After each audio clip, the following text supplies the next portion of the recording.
Meaning of dining car. Dining car.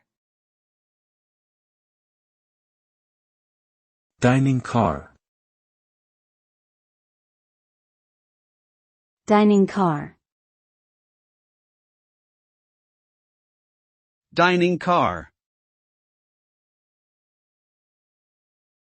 A dining car is a type of railway carriage that serves as a restaurant to provide meals to passengers during a long-distance train journey. It usually contains tables and seating arrangements, as well as a kitchen and a bar. The dining car is typically staffed by waiters and chefs who serve a variety of meals, from light snacks to full-course dinners, depending on the duration of the trip.